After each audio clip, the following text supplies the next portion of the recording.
Buenos días, aquí Augusto Townsend, curador principal del Comité de Lectura, con las noticias de hoy, el lunes 21 de noviembre del 2022. Empiezo esta mañana agradeciendo a quienes nos acompañaron anoche en Comité de Domingo, nuestro programa dominical. Tuvimos como invitados a Roberto Castro de Chalaca, con quien hablamos sobre el inicio del Mundial de Qatar. También estuvo el abogado penalista Roberto Pereira, con quien tratamos el caso de la sentencia condenatoria contra Kenji Fujimori. Y yo también estuve conversando con Ale Costa sobre el segundo intento del gobierno de hacer cuestión de confianza. Y además lo que pueda pasar esta semana con la visita al Perú de la misión de alto nivel de la OEA, analizando pues en general la crisis política local. Empecemos el podcast con este último tema, ya que los miembros de la misión de la OEA llegaron a Lima y ahora arrancan pues sus reuniones con varios actores del escenario político local.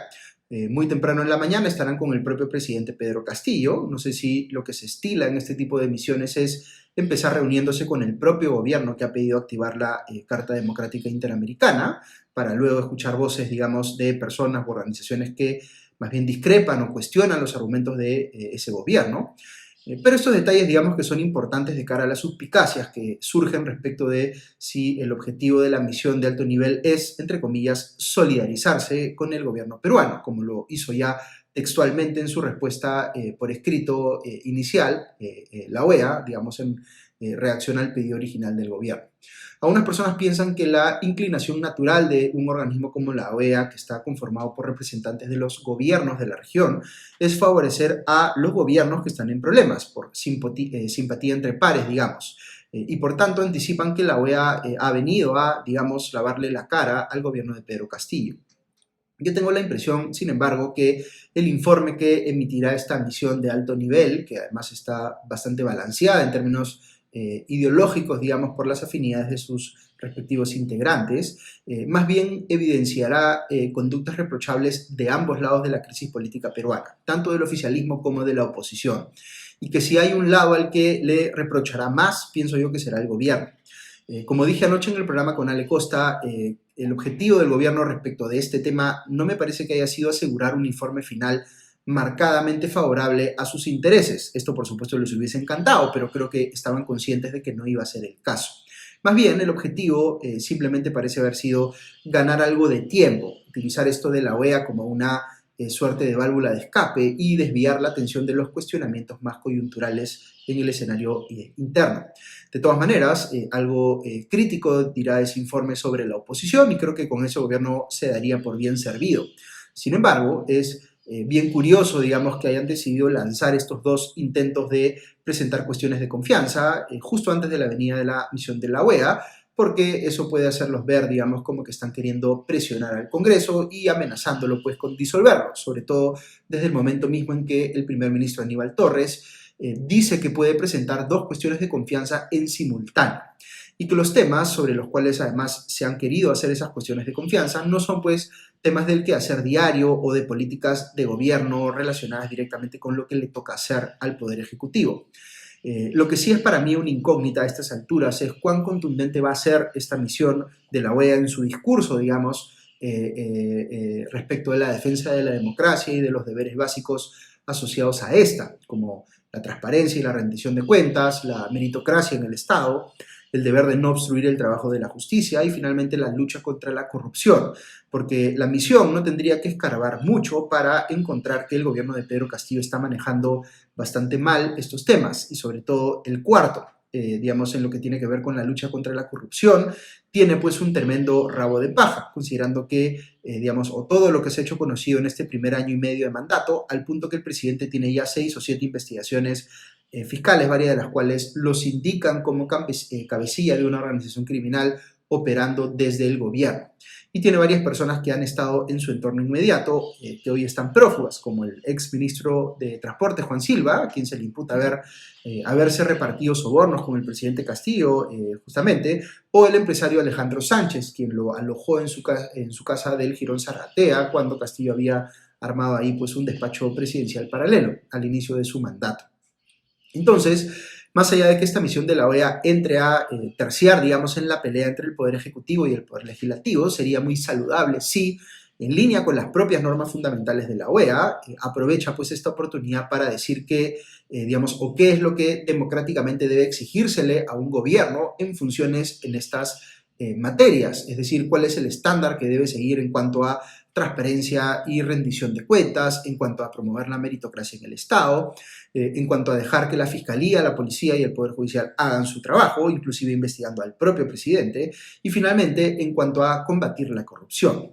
Todos estos deberes democráticos en los cuales el gobierno de Pedro Castillo claramente está fallando, o peor aún, está trabajando ardorosamente en contra.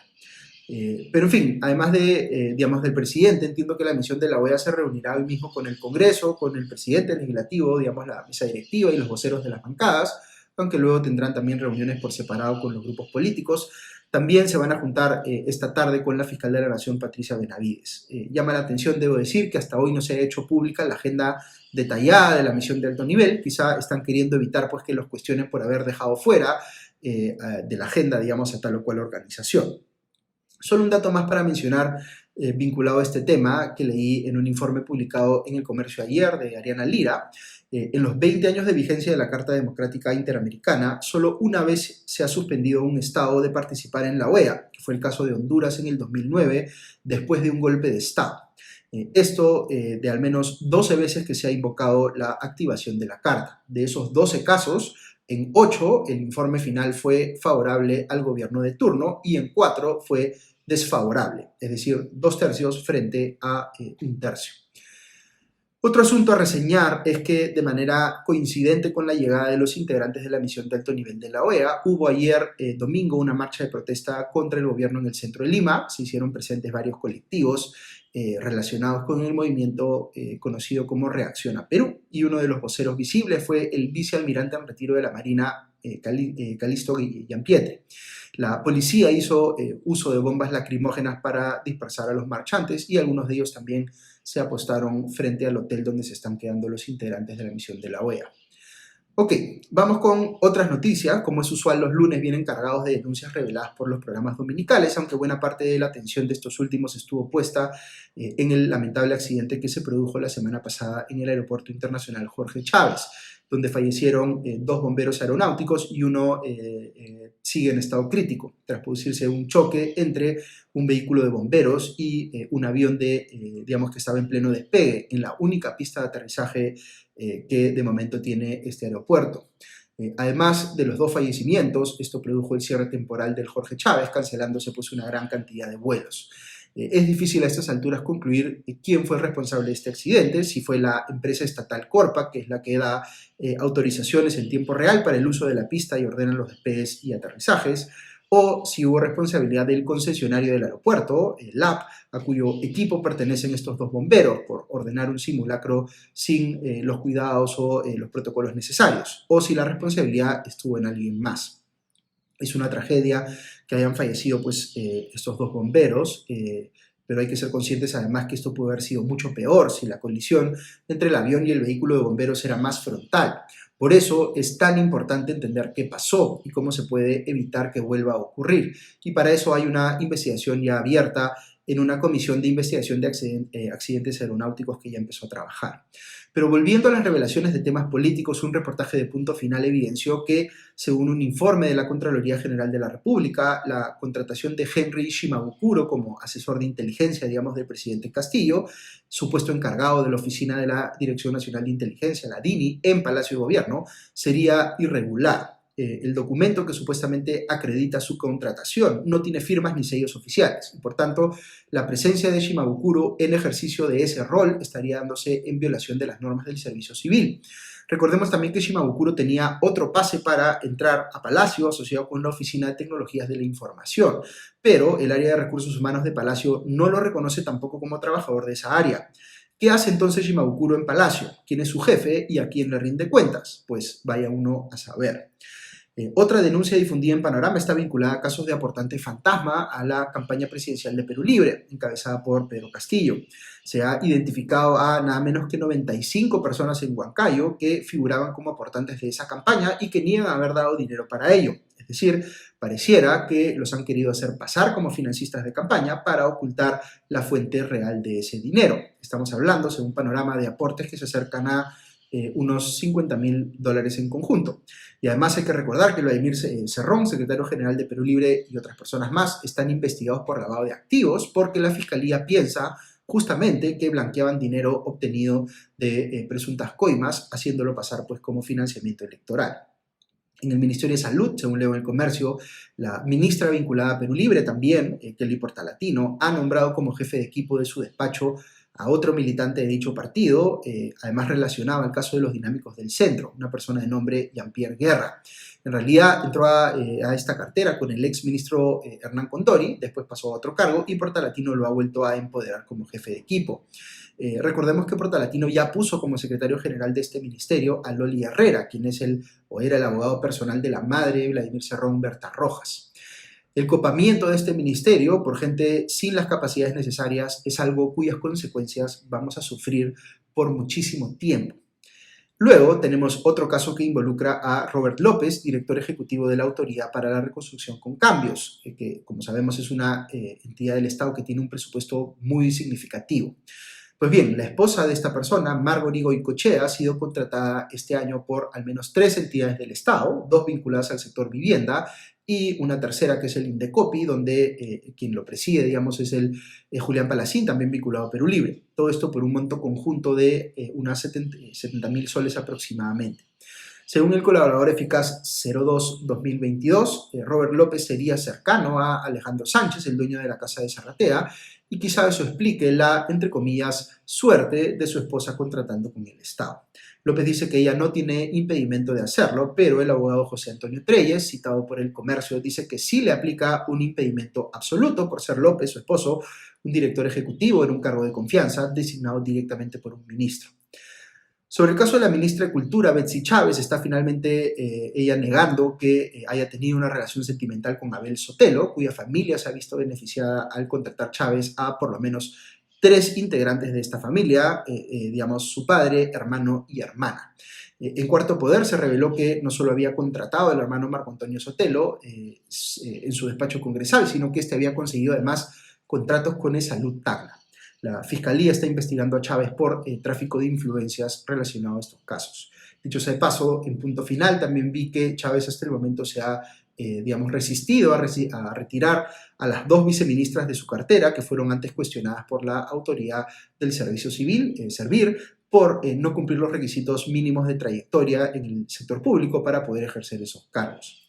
Y finalmente un nuevo exabrupto del primer ministro Aníbal Torres vuelve a ponerlo en el ojo de la tormenta. En un evento en San Martín dijo el primer ministro que los niños que crecen en distritos como San Isidro y Miraflores se les, entre comillas, deforma mentalmente.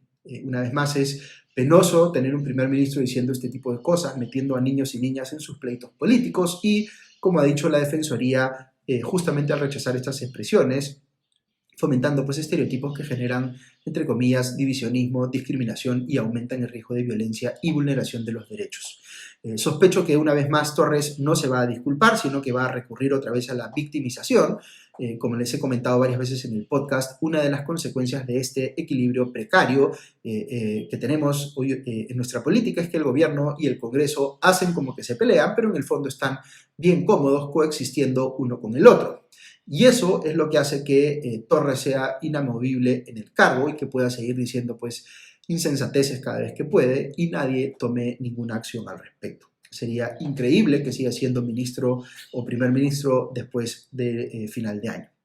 Ok, hasta aquí las noticias de hoy, pero si quieren escuchar unos minutos más, voy a cambiar un poco la tónica para compartirles una reflexión a propósito de un artículo que leí de Tish Harrison Warren, que es una sacerdotisa anglicana que escribe en el New York Times.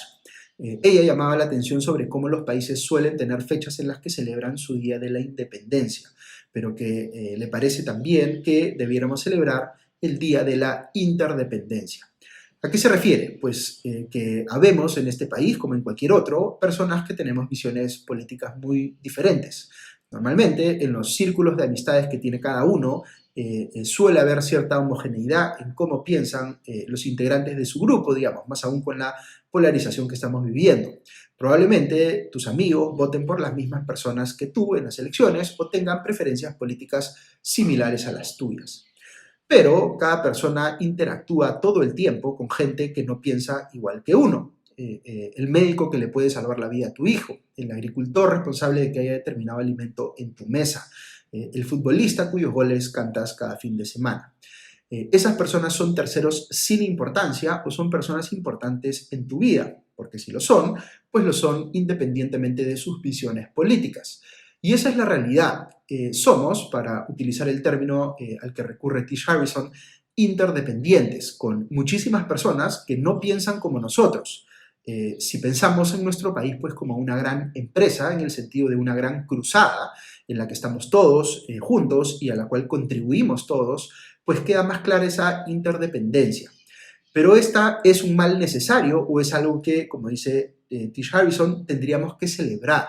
Pues yo pienso que lo segundo, que la verdadera riqueza de la humanidad está precisamente en su diversidad y que eso presenta para nosotros oportunidades infinitas de aprendizaje y conexión si solo nos atreviéramos pues a ver las cosas desde la óptica de los demás. A veces cuesta muchísimo, pero piensen cuántas especies animales con niveles de inteligencia muy inferiores a los seres humanos funcionan y sobreviven precisamente porque entienden esa interdependencia.